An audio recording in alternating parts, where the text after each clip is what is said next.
All right, everyone, welcome back to the YouTube channel. Today, I'm going to go over ionization energy, electron affinity, and atomic radius. Again, I don't have a script, and I didn't plan too much for this video, but I'm going to try to explain everything as good as I can. So we have this quick little whiteboard, and then a few practice problems on the back. Okay, so first of all, we could probably start with atomic radius, which is also noted as AR, and it's just the size of an atom. And this radius is, I think it's when you combine two of the same atom and then you take like the radius of how far like the diameter is between like the two of them connected, which you don't need to know that. But atomic radius, just the size of the atom. But if you want to know, it's like you just combine two of them and then the diameter from like the end, like the nucleus of one to the nucleus of the other, and then you take the radius of that, and that's what it is. Okay, and then ionization energy, which is IE, is the energy needed to lose an electron. So if you're getting rid of an electron, you have to actually spend energy. Okay, so that is endothermic, like it takes in energy. And then electron affinity is EA, and that's the energy lost when gaining an electron. So when you lose an electron, you need to spend energy. But when you gain an electron, you lose energy. Yeah, that's weird. Like when you gain an electron, you kind of go into like a more stable state. So when you're not stable, or like you're still stable but you're getting stabler, you have more energy. And atoms want to be in a state where they have low energy because that means they are more stable. So when they get an electron and they become more stable, like even if it's an ion, it's probably more stable. They get an electron, they become more stable, and they release that energy to become more stable. And then again, if they need to get an electron, to lose an electron, it just takes energy to get rid of one. That's just how it is. It's like you lose energy to get this electron, and then you need to regain that energy to get the electron back. It's just like opposite and like the negative signs, whatever. It's like the equal and opposite reaction. You lose an electron, you get an electron, you either lose energy or gain energy. Okay, well, now there's two things we can talk about. The nucleus electron attraction, which is the really important one. This is just like how attracted the nucleus, like the protons, are to the electrons. And then the electron-electron repulsion, which you don't use that much, but occasionally you may use it. And it's just like how repulsive the electrons are from each other when they're on like one shell. Like, do they want another one to join? Okay, so let's just try this. A period is like we're going across the periodic table. So here, like if we're going this way, that's a period. Okay, so as we go through a period, we are gaining protons and electrons. So what we're getting here is the atomic radius. Now, is it going up or going down? Well, as we gain electrons and as we gain protons, the protons are actually pulling more than like what the electrons, I guess, resist. So as you gain more protons, your atomic radius shrinks because it pulls the electrons in, because the pull of the proton is stronger than the pull of the electron. So the atomic radius actually goes down as you move over, like you gain more protons and go across one period. Okay, now the ionization energy. Well, the energy needed to lose an electron. Well, if this pull goes up, and what this pull is, like the proton-electron pull is the nucleus electron attraction. So if the nucleus electron attraction is stronger because we have more protons, it's actually just harder to lose an electron. You have to spend more energy. Let me check. Yeah, you have to spend more energy to get rid of an electron because like that nucleus is just pulling on those electrons. You just can't get rid of them. Okay, so there. Okay, and then again, like the electron affinity is kind of weird. It's like losing energy when gaining an electron, and it fluctuates a lot.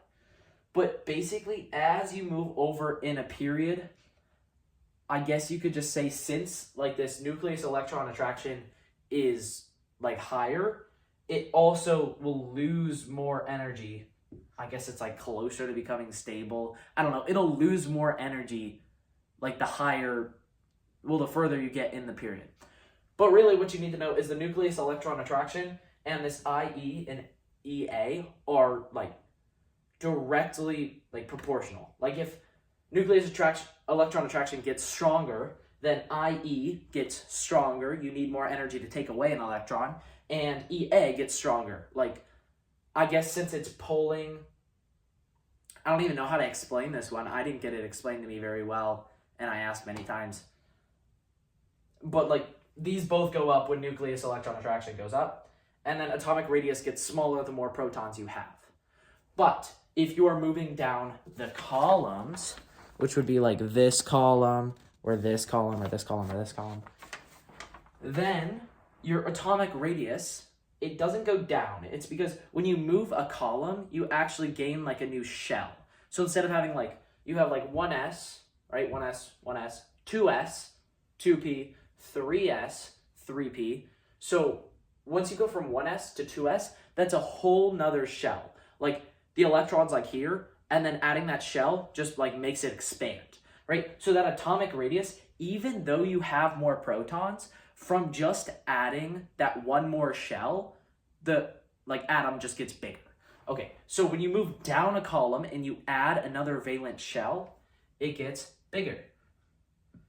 And this doesn't really matter if you're like, well, if I'm going from here, like if I'm going from beryllium over to beryllium over to boron, is that going to matter, right? Like, is the atomic radius going to shoot up?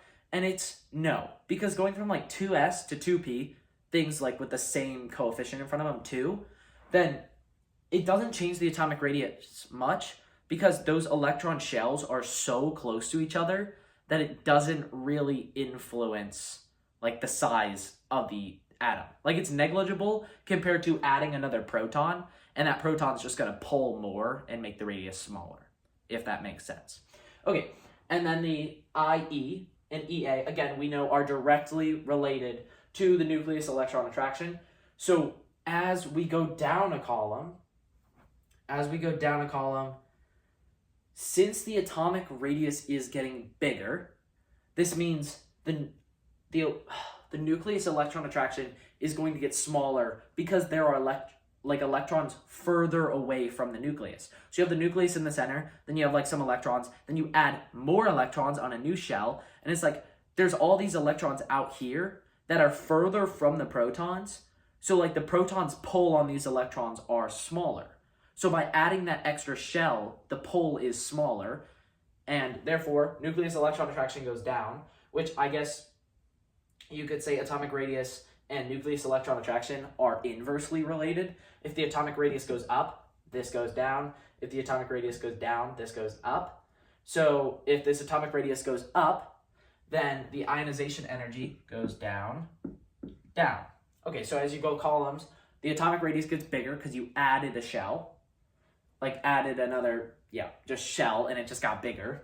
And then the ionization energy goes down because due to adding another shell, the pull from the nucleus to the electrons is like weaker because there's electrons further out. So therefore, it is like easier to lose an electron. Just because the pull's weaker, like an electron could just like fly away. You know, like they're not really being pulled to the center as much, so it takes a lot less energy to just let go of one. Okay, and then the EA, energy lost when gaining an electron.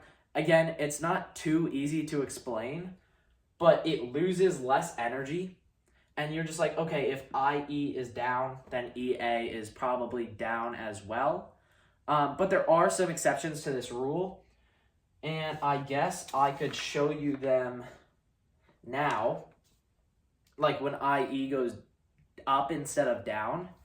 So you could have something like 1s, and you got your arrows, 2s, got your arrows, 2p, and you've got your arrows, and then you could have 1s, arrows, 2s, arrows, 2p, and then arrows, arrows, arrows, one extra. Now this is electron-electron repulsion because electrons would prefer to have, like this shell, the best case scenarios are either it has nothing in it, it's empty, it's half filled, or it's fully filled. And here we have one more than half. So these electrons really don't like being paired if they don't have to be. So here, the ionization energy for like this second one here, whatever this is, 4, 6, 8, for oxygen is going to be lower than that of nitrogen because it's just like so close to being half filled. I guess, like, let me see how I can explain this.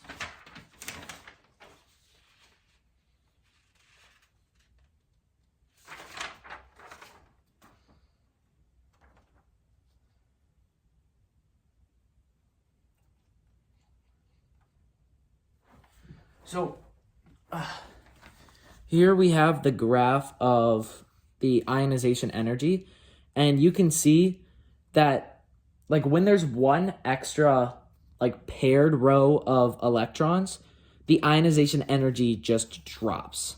Like it just doesn't take as much energy to get rid of an electron, I guess. I don't exactly know why. Maybe you're just like, because it really wants to get rid of the electron, it doesn't take much energy. Not entirely sure. But I can get back to anyone that needs to know why. I can talk to you about that individually. Or you can just like put a comment down below. Yeah, I'm not seeing it right now. But just know that if you have like one pair here, that this ionization energy is going to drop a little bit compared to this ionization energy. I'm going to check one more time if I explain this.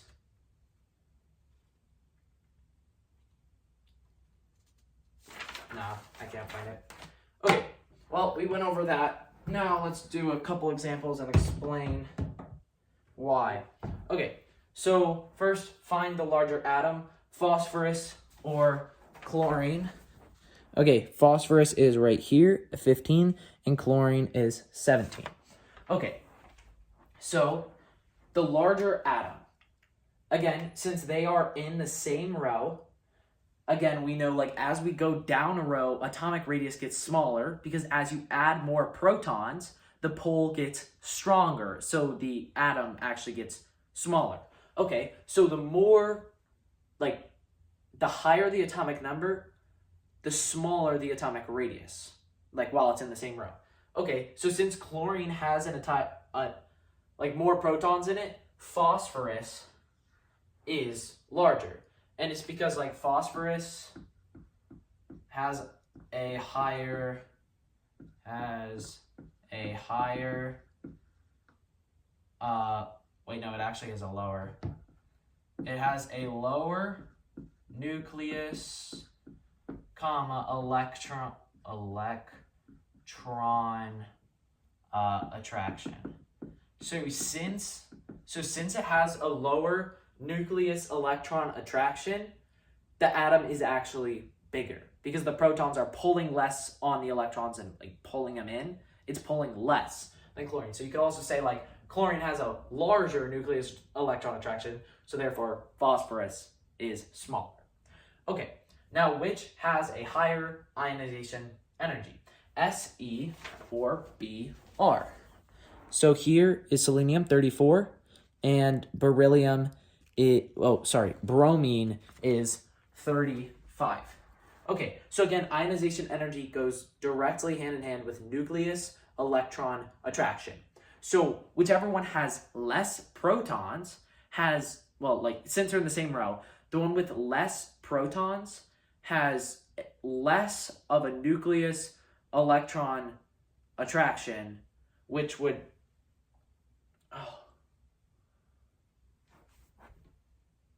yeah, so the one with less protons is going to have less of a nucleus electron attraction and therefore a less ionization energy. So we go for the one with more protons, which would be bromine at 35, and you say like higher nucleus electron attraction. And that's kind of all the explanations you do. You're just like lower nucleus electron attraction, higher nucleus electron attraction, except for those weird ionization energy ones where it's like nitrogen to oxygen where there's one mixed pairs.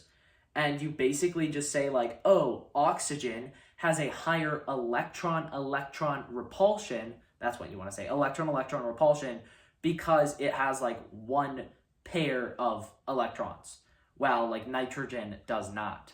So that's what you can just say. And then if you wanted it like in normal terms, you're like, it just wants to get rid of the electron. Just like get rid of it, right? So it's just got a very, like, it's not, the ionization energy is a very little difference from like nitrogen. Okay, and then which has a higher electron affinity, B, E, or F? So BE is here at 2, and then F is over here at, BE is 4, and F is 9. Okay, so electron affinity, again, we know that the more protons you have, the higher the nucleus electron attraction, and therefore the higher the electron affinity. Also, you could say since fluorine is a halogen and it is right next to becoming a noble gas, which is super stable, fluorine really wants to gain an electron. By gaining one electron, it becomes super stable, right? So it's going to lose a ton of energy becoming stable compared to like beryllium, which if it gains an electron, it also has to like get a new row. Well, not a new row, but it has to get like a new orbital because it's going from 2s and then it would have to get 2p, and it's just not that effective, right? The nucleus electron attraction is not that strong compared to fluorine, and it's got to make a new row, so it just doesn't lose that much energy. So we're going to say fluorine because F has higher nucleus electron attraction,